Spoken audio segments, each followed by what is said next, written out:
Hi friends, అందరికీ నమస్కారం sir.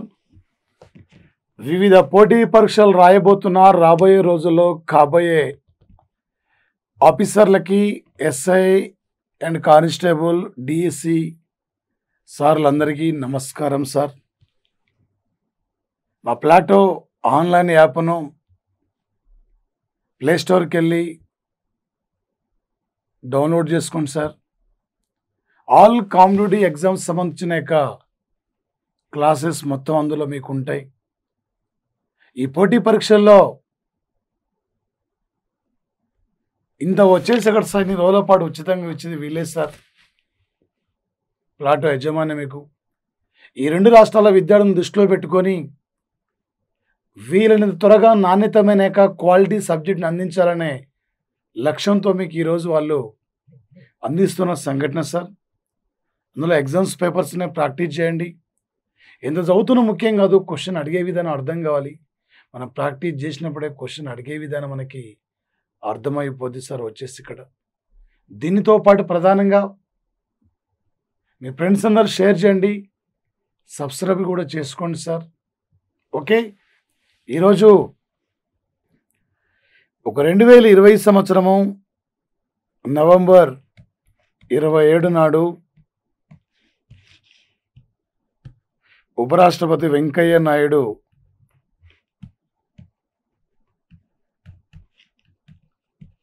Sardar Vallabhbhai Patel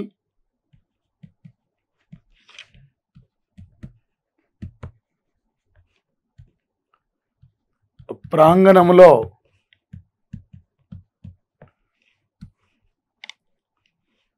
Adi Shankara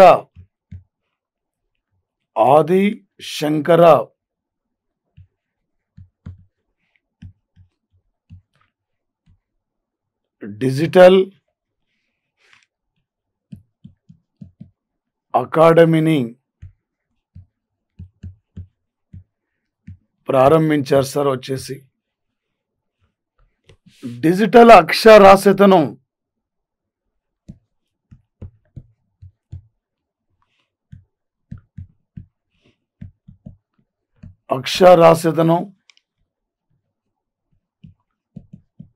ప్రోత్సహించేందుకు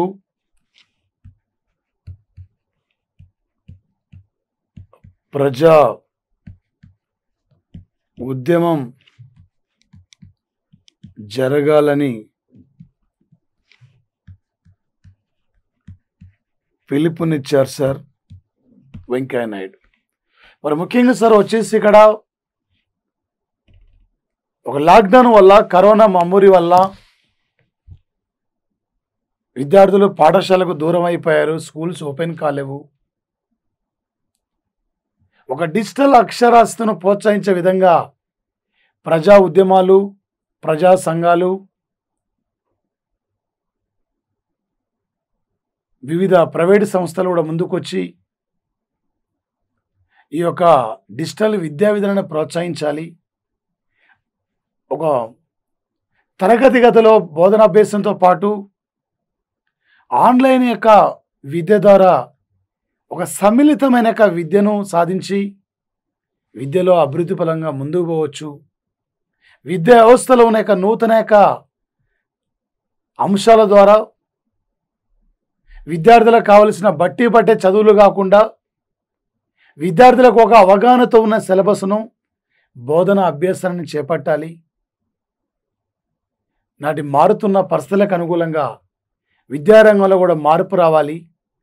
పాశ్చాత్య దేశాల ధీటుగా, యూరోపియన్ దేశాల ధీటుగా విద్యారంగంలో మనం కూడా ఒక్కొక్క అడుగు ముందుకు వేయాలి. దేశ అభివృద్ధి అనేది విద్యా సంస్థల మీద కీలకంగా ఆధారపడి ఉంటుంది.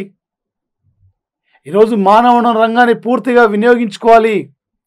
డిజిటల్ విద్యా విధానం వైపు అడుగు వేయాలి.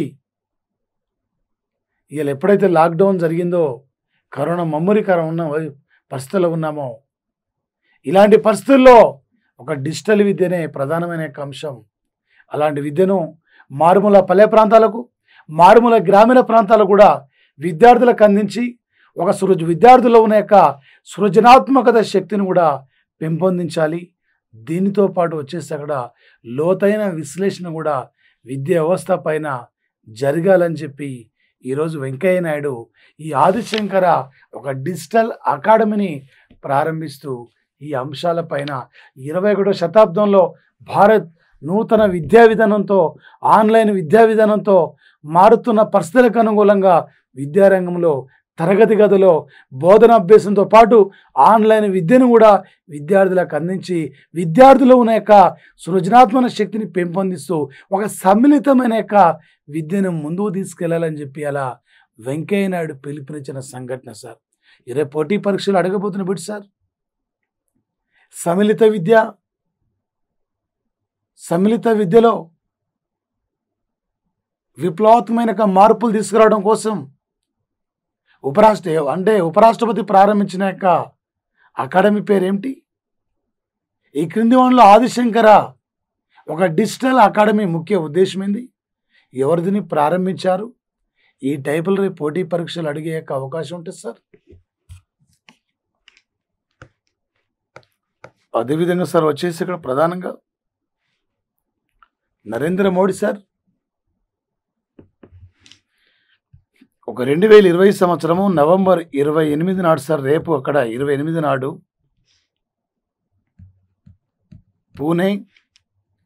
పూణేలో సిరమ్ ఇన్స్టిట్యూట్ అదేవిధంగా సార్ హైదరాబాదులో బయోటెక్ సంస్థ, భారతీయ బయోటెక్ సంస్థ, మరి హైదరాబాదులో భారతీయ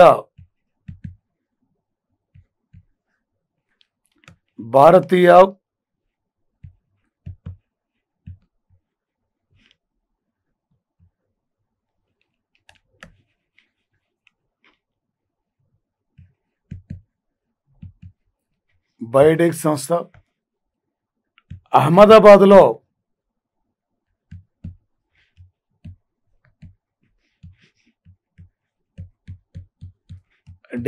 జైడీస్ క్యాండెలా సంస్థ, ఫార్మా సంస్థ. ఈ 3 ప్రాంతాలు కూడా సందర్శించబోతున్నారు రేపు. ఈ జైడీస్ క్యాండెలా సంస్థ తయారు చేస్తున్న కరోనా వ్యాక్సిన్, ఒక ఆక్స్ఫర్డ్ యూనివర్సిటీ ఆస్ట్రాజెనికా సంస్థతో కలిసి ఒక సిరమ్ ఇన్స్టిట్యూషన్ తయారు చేస్తున్న యొక్క కరోనా వ్యాక్సిన్, ఒక హైదరాబాద్లో భారత్ బయోటెక్ సంస్థ రూపొందించిన కోవాక్సిన్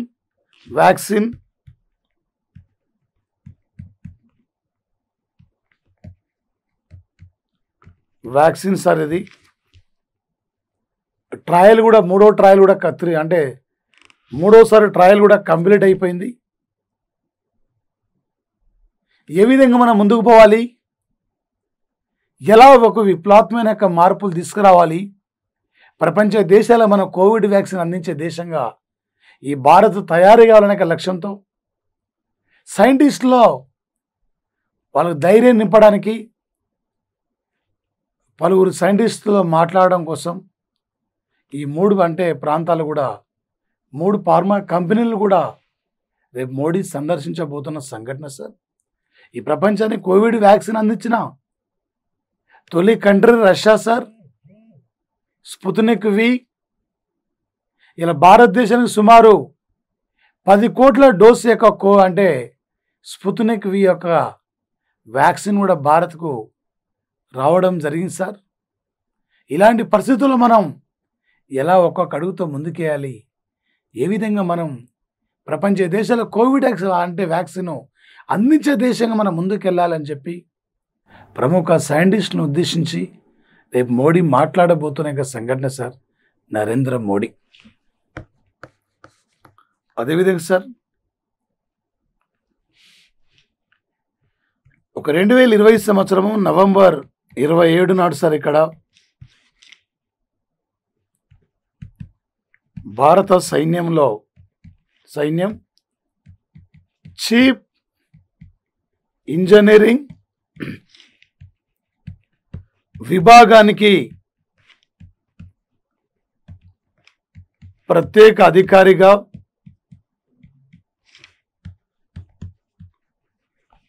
హర్పాల్ సింగ్ నియమితులు కావడం జరిగింది సార్. ఇక్కడ ముఖ్యంగా సార్ ఇతను 1984లోనే సైన్యంలో ఇంజనీరింగ్ విభాగంలో చేరారు సార్. అనేకమైన పదవుల్లో ఉండి కొన్నాళ్ల పాటు జమ్మూ కాశ్మీర్, లడఖ్ ఏరియా ఆయా ప్రాంతాల్లో వచ్చేసాడు సార్. ఆ రోడ్ రవాణా నిర్మాణంలో తనదైన పాత్ర పోషించిన వ్యక్తి సార్. ఈరోజు ఒక భారత సైన్యానికి ఒక చీఫ్ ఇంజనీరింగ్ విభాగంలో వచ్చాను. ఇంజనీరింగ్ విభాగంలో ఒక చీఫ్, అది చీఫ్గా, ప్రత్యేక చీఫ్గా నియమితులు కావడం జరిగింది సార్. భారత సైనిక దళ అధికారి నవతేజ్ అని వచ్చేసాడు సార్. ముకుంద నారాయణ మరి ముఖ్యంగా సార్ వచ్చేసి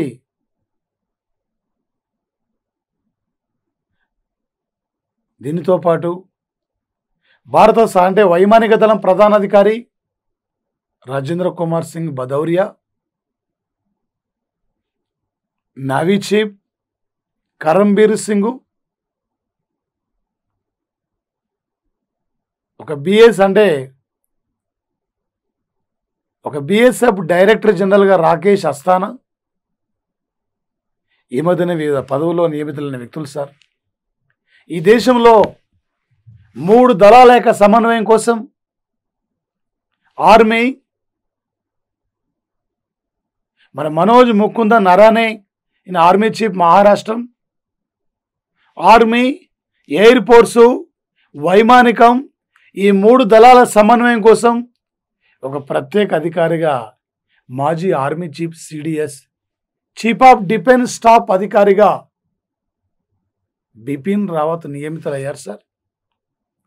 ఈరోజు ఒక దేశ సరిహద్దుల్లో అనేకమైన రోడ్డు మార్గాల నిర్మాణానికి, కొన్ని ప్రాజెక్టుల యొక్క నిర్మాణానికి సైనికులకు సంబంధించిన వాటి నిర్మాణంలో కీలకమైన పాత్ర పోషిస్తున్న యొక్క ఇంజనీర్ సార్. ఇతను ఖడక్ వాస్లా కేంద్రంగా, ఖడక్ వాస్లా బెటాలియం కేంద్రంగా పనిచేస్తున్న అధికారి సార్ ఇతను హర్పాల్ సింగ్ సార్. అదేవిధంగా సార్ వచ్చేసి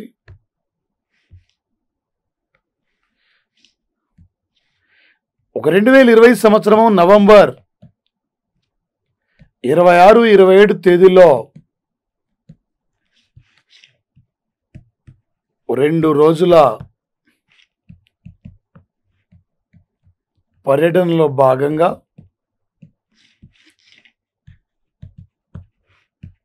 హర్షవర్ధన్ శ్రింగ్లాని నేపాల్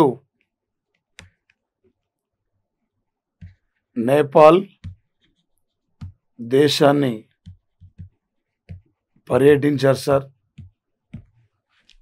ఆల్రెడీ ఈ మధ్యన గతంలో హర్షవర్ధన్ శ్రింగ్లాని సార్ శ్రీలంకలో భారత రాయబారిగా, అమెరికాలో భారత రాయబారిగా, మయన్మార్లో భారత రాయబారిగా విధులు నిర్వహించి ఒక 2020 సంవత్సరం జనవరిలో భారత విదేశాంగ కార్యదర్శిగా బాధ్యతలు స్వీకరించిన వ్యక్తి, ఒక మహారాష్ట్రానికి చెందిన వ్యక్తి సార్ ఇతను. ఈ మధ్య కాలంలో శ్రీలంక 2 రోజుల పర్యటన, మయన్మార్ 2 రోజుల పర్యటన, భూటాన్ 2 రోజుల పర్యటన, రీసెంట్లీ మాల్దీవుల పర్యటన, నిన్న ఈరోజు నేపాల్ పర్యటనకి వెళ్ళారు. ఒక భారత్ నేపాల్ మధ్య సుగాలి ఒప్పందాన్ని నేపాల్ ఉల్లంఘించి కాలపాని, లీపిలేకు, లీపి ఆంధ్ర ఈ 3 ప్రాంతాలు కూడా చైనా మాటలు విని సుగాలి ఒప్పందాన్ని వ్యతిరేకంగా మన ఉత్తరాఖండ్ రాష్ట్రంలో ఉన్న యొక్క 3 ప్రాంతాలని మా ప్రాంతాలని చెప్పి అలా చైనా అంటే నేపాల్ యొక్క వాళ్ళ భూభాగంలో ఈ 3 ప్రాంతాలను ముద్రించుకున్నారు సార్. దానితో పాటు ఇరు దేశాల మధ్య స్నేహ సంబంధాల కోసం, ఇరు దేశాల మధ్య సరిహద్దు భద్రత, ఇరు దేశాల మధ్య వాణిజ్యం, ఆర్థిక, ప్రాంతీయ సమస్యలపై ఈరోజు చర్చించి ఈ దేశానికి ఒక టీకా వ్యాక్సిన్ కూడా మేము ఇవ్వబోతున్నామని చెప్పి ఒక టీకా వ్యాక్సిన్ కూడా నిన్న ఈరోజు ఈ దేశానికి ఇవ్వడం జరిగింది సార్. ఈ దేశం విదేశాంగ రాయబారి, ఈ దేశం యొక్క విదేశాంగ సహాయ మంత్రి పలువురు మంత్రులతో సమావేశమై పలు అంశాలపై చర్చించారు సార్. భారత్ నేపాల్ మధ్య 100 ఏళ్ల నుండి కూడా మంచి స్నేహ సంబంధాలు ఉన్నాయి. ఈ మధ్య ఖడ్గా ప్రసాద్, ఓలీ శర్మ అనవసరంగా ఇరు ప్రదేశాల మధ్య రాద్ధాంతం చేస్తాం ఘటన. ఇండియాకి చెందిన 54 టీవీ ఛానల్స్ కూడా ఈ మధ్య నేపాల్ నిషేధించిన సంఘటన సార్. ఈ మధ్య నేపాల్ సైన్యానికి కావలసిన మన యొక్క ఆర్మీ అంటే మన ఆర్మీ చీఫ్ ఈ దేశాన్ని పర్యటించి, మనోజ్ ముకుంద్ నరానే ఈ దేశాన్ని పర్యటించి ఈ దేశ సైనికుల మధ్య పలు అంశాలపై బలోపేతం, అదేవిధంగా ఈ దేశ సైనికులకు కావలసిన వైద్య పరికరాలు కూడా ఇవ్వడం జరిగింది సార్. ఈరోజు భారత్ అనేక దేశాలతో వివిధ పలు అంశాలపై చర్చిస్తూ ఆ దేశాలతో స్నేహ సంబంధాల్లో కుదుర్చుకోవడంలో మన హర్షవర్ధన్ శ్రింగ్లాని ప్రధానమైన పాత్ర పోషిస్తున్న సంఘటన సార్. రేపు పోటీ పరీక్షలు అడతాడు సార్. ఈ మధ్యన 2020 సంవత్సరం నవంబర్ 26 నాడు భారత ప్రభుత్వం ఏ దేశానికి ఒక టీకా వ్యాక్సిన్ అందించింది, లేదా ఈ మధ్యన 2 రోజుల పాటు నవంబర్ 26, 27 తేదీల్లో హర్షవర్ధన్ శ్రింగ్లాని మన పొరుగున ఉన్న ఏ దేశాన్ని పర్యటించి వాణిజ్యం, ఆర్థిక పలు అంశాలపైన ఒప్పందాన్ని అంగీకరించారు. ఈ టైపుల పోటీ పరీక్షల్లో రాబోతున్న యొక్క అంశం కూడా ఉంటుంది సార్ ఎగ్జామ్లలో వచ్చి ప్రధానంగా. అదేవిధంగా సార్ త్వరలో డిసెంబర్ 1 సార్ అంతర్జాతీయ ఎయిడ్స్ వ్యాధి కంటే ముందే ఇండియా ఎయిడ్స్ కంట్రోల్ సొసైటీ సంస్థ ఈరోజు ఒక డేటా అనౌన్స్మెంట్ చేయడం జరిగింది సార్. 2020 సంవత్సరంలో తెలంగాణ రాష్ట్రంలో సుమారు 10,067 ఎయిడ్స్ కేసులు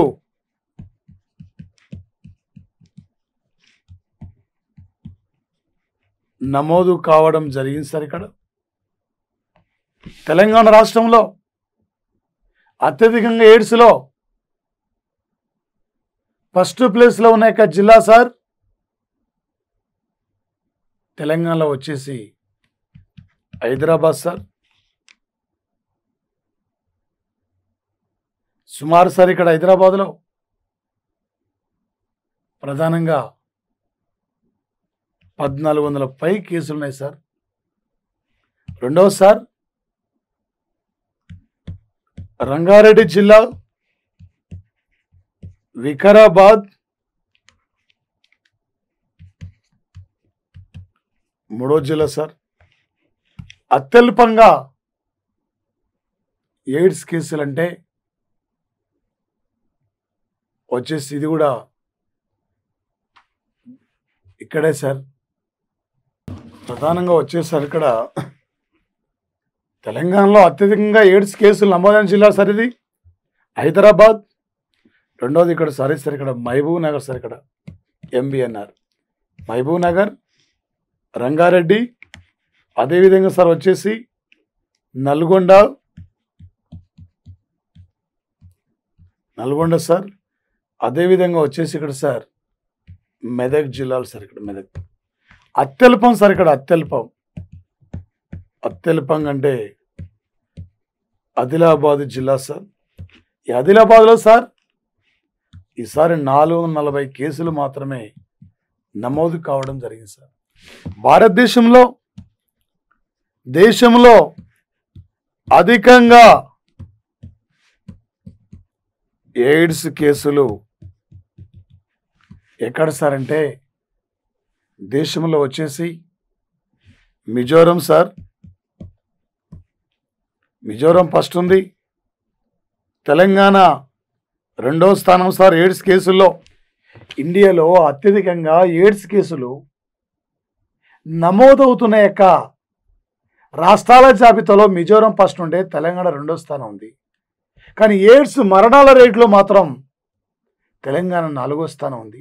తెలంగాణలో ఎయిడ్స్లో ఫస్ట్ హైదరాబాదు, సెకండ్ మెదక్ జిల్లా, సెకండ్ మహబూబ్ నగర్, తర్వాత వచ్చేసి ఇక్కడ సార్ రంగారెడ్డి, నల్గొండ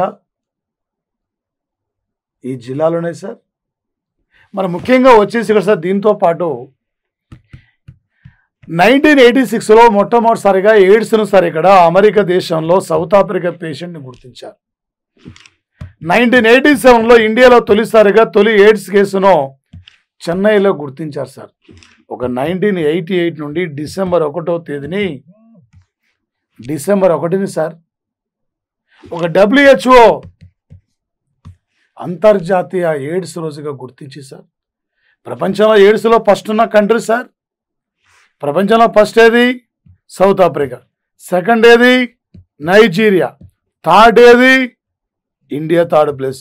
ఇండియాలో ఎయిడ్స్లో ఫస్ట్ ఏది మిజోరం, సెకండ్ ఏది తెలంగాణ.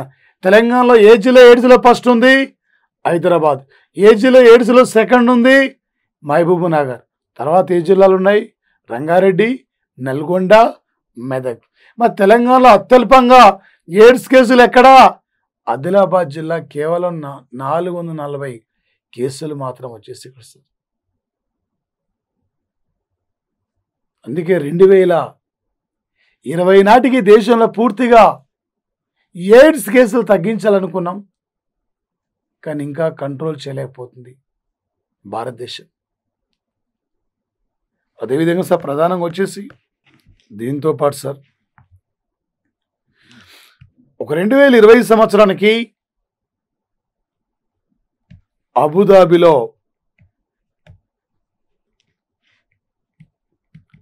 నిర్మిస్తున్న తొలి హిందూ దేవాలయం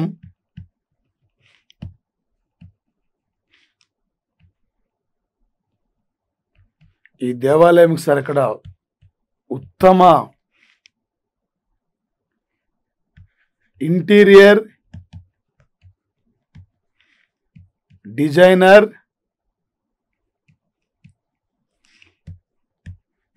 అవార్డు లభించింది సార్. గతంలో సార్ నరేంద్ర మోడీ అబుదాబికి వెళ్ళినప్పుడు ఈ దుబాయ్ అబుదాబి సరిహద్దులో ఉంటుంది సార్, ఇది మధ్యలో ఉంటుంది. ఈ దేవాలయం నిర్మాణానికి శంకుస్థాపన చేస్తే ఈరోజు ఈ దేవాలయం కూడా కంప్లీట్ అయ్యే దశకు వచ్చింది.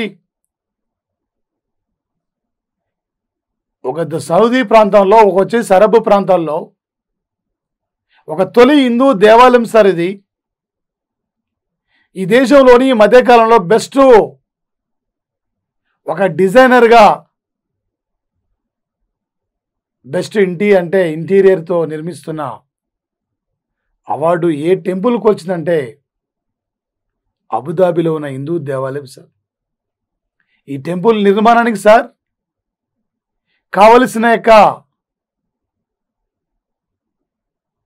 ఇంటీరియర్ మెటీరియల్ ఇటలీ నుండి, రాజస్థాన్ రాష్ట్రాల నుండి సేకరించడం జరిగింది సార్. ఈ టెంపుల్లో మన ప్రధానమైన దేవుడు సార్ అక్కడ శంకర్ నారాయణ స్వామి. ప్రపంచంలో అతిపెద్ద హిందూ దేవాలయం సార్. ప్రాచీన ప్రపంచంలో అతిపెద్ద హిందూ దేవాలయం కాంబోడియా దేశంలో అంకోర్ వాట్ సార్. ఈ టెంపుల్లో ఉన్న దేవుడే విష్ణుదేవుడు. ఈ టెంపుల్ నిర్మించింది సోలంకి వంశానికి చెందిన 2వ సూర్యవర్మ. ఆధునిక ప్రపంచంలో అతిపెద్ద హిందూ దేవాలయాన్ని బీహార్ రాష్ట్రంలో జానకిరామన్ గ్రామంలో నిర్మిస్తున్నారు సార్. దక్షిణ భారతదేశంలో ప్రసిద్ధిగాంచిన హిందూ దేవాలయం అంటే తమిళనాడులో చిదంబరం పట్టణంలో నటరాజు దేవాలయం సార్, నటరాజు టెంపుల్. అదేవిధంగా సార్, ఒక ప్రపంచంలో అతిపెద్ద సూర్య దేవాలయం అంటే ఈజిప్టులో అబు సింబల్ సార్, ఇండియాలో కోనార్క్ సార్, ఏపీలో ప్రసిద్ధిగాంచింది అరసవెల్లి సార్. సూర్యునిలో జరుగుతున్న చర్య అంటే కేంద్రక సమ్మేళనం సార్. హైడ్రోజన్ హీలియం వల్ల కేంద్రక సమ్మేళనం జరుగుతుంది. ప్రపంచంలో తేలికైన మూలకం హైడ్రోజన్, తేలికైన లోహం లిథియం, ద్రవ రూపం నుండి తేలికైన మూలకం అంటే పాదరసం సార్. ఇప్పటివరకు ఈ టెంపుల్కి ఒక బెస్ట్ డిజైనర్ అవార్డు వచ్చింది, ఒక బెస్ట్ ఇంటీరియర్ డిజైనర్ అవార్డు కూడా, ఒక బెస్ట్ మెకానిక్ డిజైనర్ అవార్డు వచ్చింది, ఒక బెస్ట్ ఇంటీరియర్ డిజైనర్ అవార్డు కూడా ఈ టెంపుల్కు రావడం జరిగింది సార్. ఈ టెంపుల్లో నాట్ శంకర్నాంగ సార్, ఈ టెంపుల్లో ఉన్న దేవుడే స్వామి నారాయణ సార్. ప్రధానంగా రిపోర్టీ పరీక్షలు అడగబోతున్న బిడ్డ సార్, అరబు ప్రాంతాల్లో ఎక్కడ ఒక హిందూ దేవాలయం నిర్మిస్తున్నారు, ఈ మధ్యనే ఎక్కడ నిర్మిస్తున్న యొక్క హిందూ దేవాలయానికి ఒక బెస్ట్ ఇంటీరియర్ డిజైనర్ అవార్డు రావడం జరిగింది. ఈ టైపులు పోటీ పరీక్షలు అడిగే అవకాశం ఉంటుంది సార్. అదేవిధంగా సార్, ఒక బాలసుబ్రహ్మణ్యం 2020 సంవత్సరము సెప్టెంబర్ ఇక్కడ సార్, సెప్టెంబర్ 25 నాడు తమిళనాడులో కోవిడ్ వల్ల మరణించారు సార్. గాంధర్వుడు సార్. ఎక్కడ ఏ పాట విన్నా మన బాలు పాటనే సార్.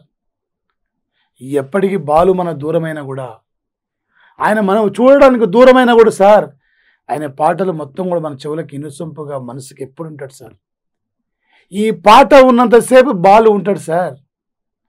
అలాంటి పెద్ద వ్యక్తిని మనం కోల్పోయాం. అలాంటి బాలసుబ్రహ్మణ్యం పేరు మీద ఈరోజు సార్ 2020 నవంబర్ 27 నాడు ఏపీ ప్రభుత్వం సార్ నెల్లూరు జిల్లాలో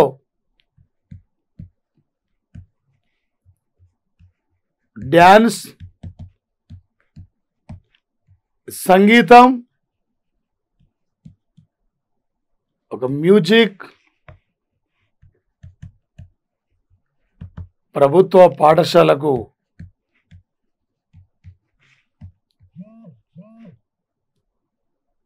బాలసుబ్రహ్మణ్యం పేరును ప్రతిపాదించారు సార్. ఎంతోమంది పాడుతా తీయ ప్రోగ్రాం ద్వారా ఎంతోమంది కళాకారులను సార్, ఒక పల్లె ప్రాంతాల్లో, గ్రామీణ ప్రాంతాల్లో ప్రతి ఒక్కరిని కూడా ఒక పాడుతా తీయగా ప్రోగ్రాం ద్వారా వెలుగులో తీసుకొచ్చిన వ్యక్తి సార్. ప్రపంచ గిన్నీస్ రికార్డులోనే చోటు సంపాదించిన వ్యక్తి సార్. 16 భాషల పైగా తన పాటలు పాడిన వ్యక్తి సార్. ఒక పద్మశ్రీ అవార్డు గ్రహీత, పద్మభూషణ్ అవార్డు గ్రహీత సార్ బాలసుబ్రహ్మణ్యం గారు. ఒక నెల్లూరు జిల్లాకు చెందిన వ్యక్తి సార్. తమిళనాడులో స్థిరపడ్డారు సార్. రేపు ఏపీలో పోటీ పరీక్షలు అడగబోతున్న బిడ్డ సార్, ఈ మధ్యనే ఏ జిల్లాలో ఒక సంగీతం లేదా ఒక మ్యూజిక్ పాఠశాలకి, ప్రభుత్వ పాఠశాలకి బాలసుబ్రహ్మణ్యం పేరు పెట్టారు. అదేవిధంగా సార్ మైసూర్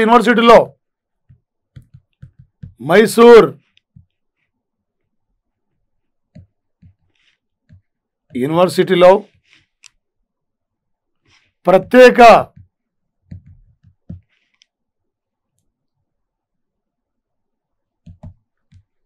సంగీత పీఠమును బాలు పేరు మీద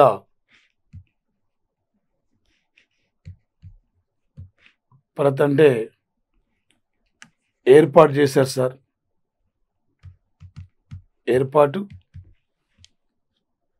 ప్రముఖ కళాకారులను ప్రోత్సహించడం కోసం ఈ పీఠం ద్వారా 5 లక్షల రూపాయలు కూడా బహుమతి ఇవ్వబోతున్నారు సార్.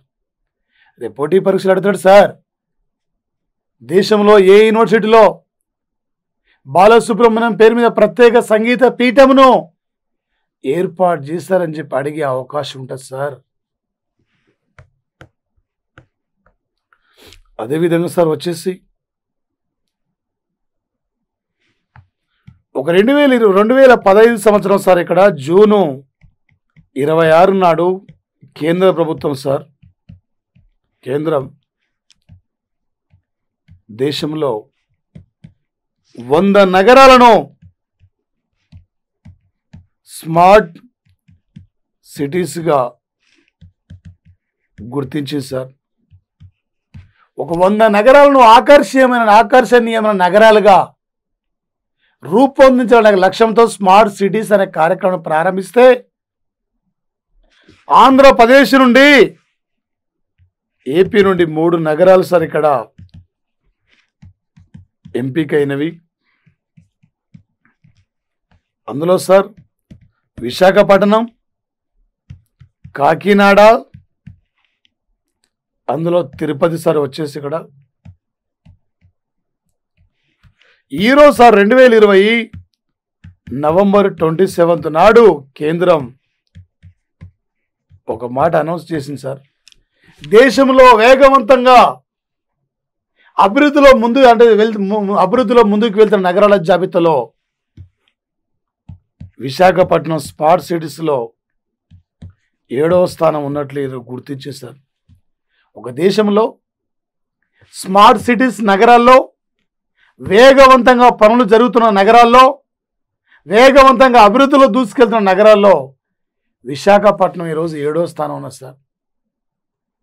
తెలంగాణ రాష్ట్రం నుండి హన్మకొండ, కరీంనగర్ 2 నగరాల్ని స్మార్ట్ సిటీస్గా గుర్తించారు. ఈ దేశంలో ప్రధానమైన నగరాల్లో డ్రైనేజ్ సిస్టమ్ కానీ, డ్రింకింగ్ వాటర్ కానీ, ఎలక్ట్రిసిటీ కానీ అన్ని మౌలిక సదుపాయాలు కల్పిస్తూ ఒక ఆకర్షణీయమైన నగరాలుగా రూపొందించాలి. ఒక లండను, ఒక ఇస్తాంబులు, ఒక సింగపూర్ లాంటి నగరాలుగా తీర్చిదిద్దాలనే లక్ష్యమే ఈ స్మార్ట్ సిటీస్ యొక్క ప్రోగ్రామ్ సార్. రేపు ఏపీలో అడుగుతాడు సార్, దేశంలో వేగవంతంగా అభివృద్ధి చెందుతున్న స్మార్ట్ సిటీస్ నగరాల్లో ఏ నగరం ఫస్ట్ ఉంది, ఏ నగరం 7వ స్థానం ఉంది. ఇలా ఇండియాలో పరిశుభ్రతమైన నగరాల జాబితాలో ఇండోర్ ఫస్ట్ ఉంది సార్. ఈ కింది వాళ్ళలో స్మార్ట్ సిటీస్ నగరాల్లో ఏపీ నుండి ఏ 3 నగరాలు ఉన్నాయి, అందులో సంబంధం లేని నగరం ఏది, తెలంగాణలో ఎన్ని నగరాలు ఉన్నాయి, తెలంగాణలో ఏ 2టిని గుర్తించారు, ఏ ఇయర్లో స్మార్ట్ సిటీస్ కార్యక్రమం స్టార్ట్ అయింది, ఇలా రేపు అడగబోతున్న అంశాలు ఉంటాయి సార్. అదేవిధంగా సార్ ఒక 1984 రూపొందించిన మిగు 29K యుద్ధ విమానం సార్. ఇది ఈ మిగు 29K యుద్ధ విమానం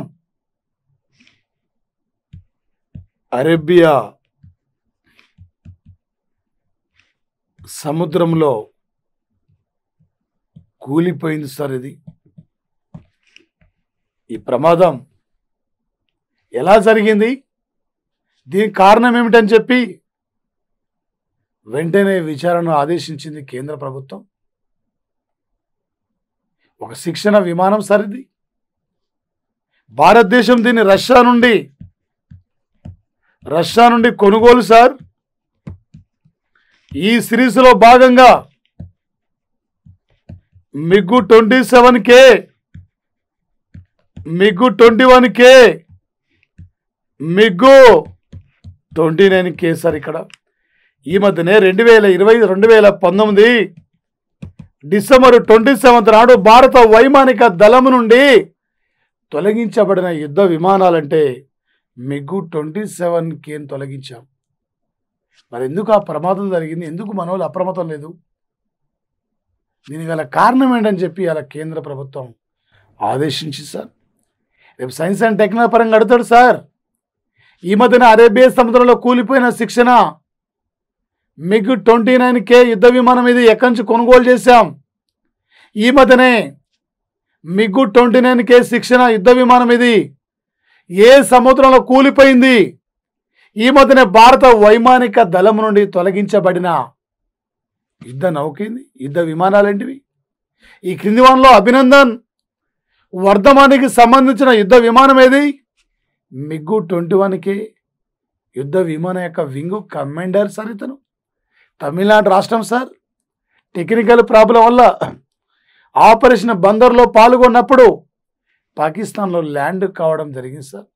ఒక సుఖోయి 30 యుద్ధ విమానాలు కూడా మనం రష్యా నుండి కొనుగోలు చేస్తున్నాం. మీరజ్ 2000 రెపెల్ యుద్ధ విమానాలు వీటిని ఫ్రాన్స్ నుండి సార్. ఈ మధ్యనే ప్రత్యేక డ్రోన్స్ చీనూక్ అపాచీ యుద్ధ హెలికాప్టర్లు అమెరికా నుండి సార్. ఈ భారతదేశం స్వదేశీ సాంకేతిక పరిజ్ఞానంతో నిర్మించిన తేలికపాటి యుద్ధ విమానం అంటే తేజస్ సార్. ఈ భారతదేశంలో without pilot war air craft pilot లేని యుద్ధ విమానాలంటే లక్ష్య, నిశాంత్, రుస్తుం సార్. లక్ష్య, నిశాంత్, రుస్తుం వాటి ఏ టైపులో బిట్ అడిగినా మీరు క్యాచ్ చేయాలి సార్. పోటీ పరీక్షల్లో మన వాళ్ళే టాప్లో ఉండాలి సార్. ఈ రేంజ్ ఎనఫ్ సార్. నీకు ఒక యుద్ధ విమానాల గురించి అడిగితే ఏ టైపులో అడిగిన బిట్టు క్యాచ్ చేయాలి సార్. ఒక 2020 సంవత్సరం సార్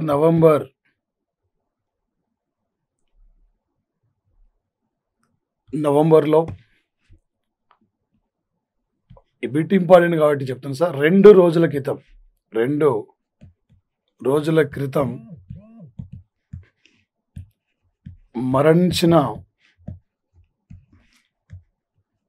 వరల్డ్ బ్యాంకు 9వ అధ్యక్షుడు, మాజీ అధ్యక్షుడు సార్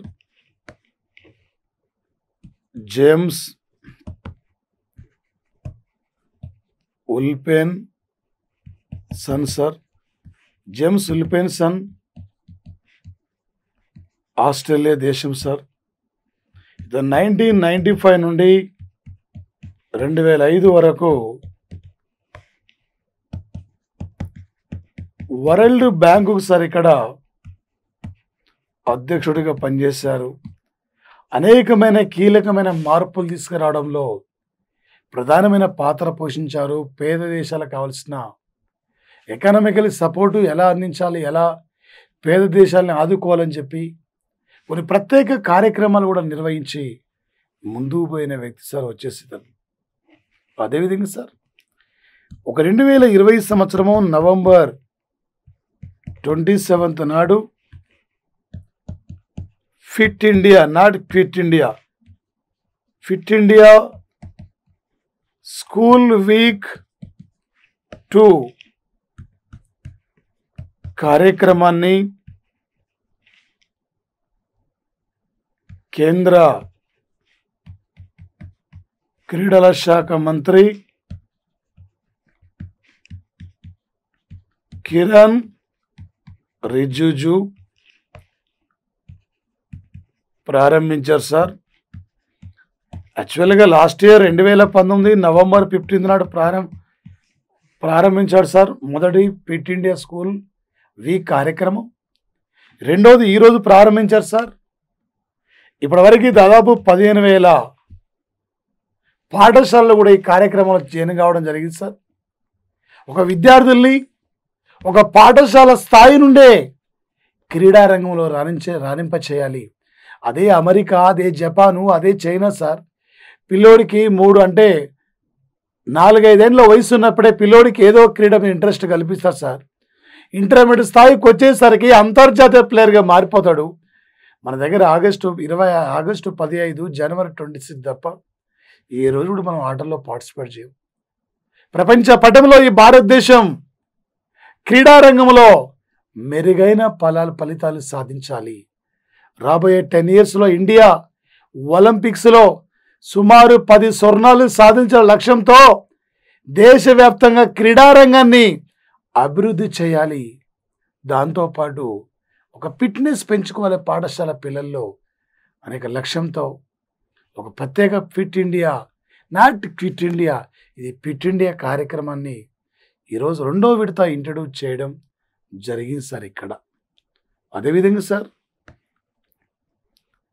ఒక 2021 సంవత్సరం జనవరి 11th నాడు నెక్స్ట్ ఇయర్ సార్ తొలిసారిగా నాన్ స్టాప్ ఎయిర్ ఇండియా విమానం బెంగళూరులో కెంపాగౌడు ఎయిర్పోర్ట్ నుండి శాన్ ఫ్రాన్సిస్కో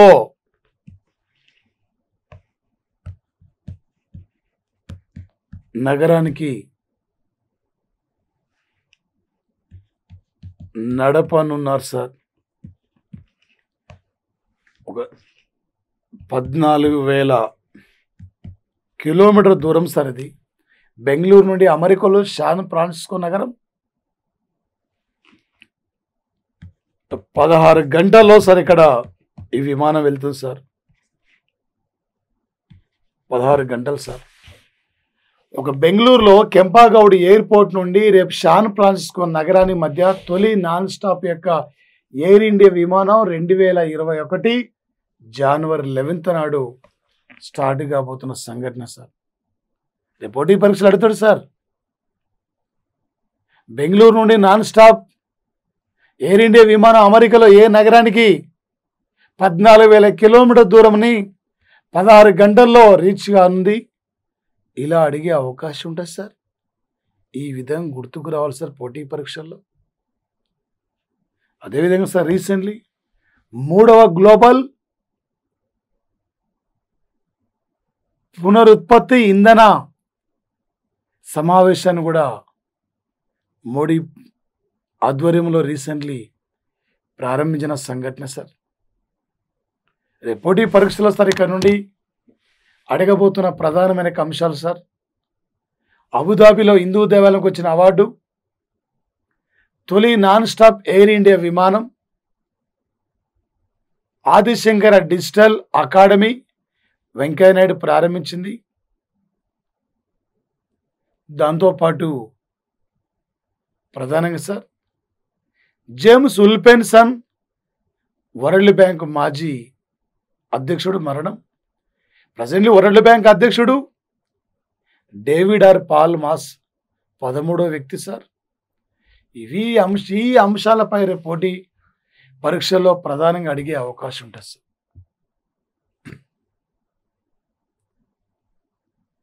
ఏ టైపులో బిట్ అడిగినా ఎలా అడిగినా మీరు ఈజీగా క్యాచ్ చేయాలి సార్.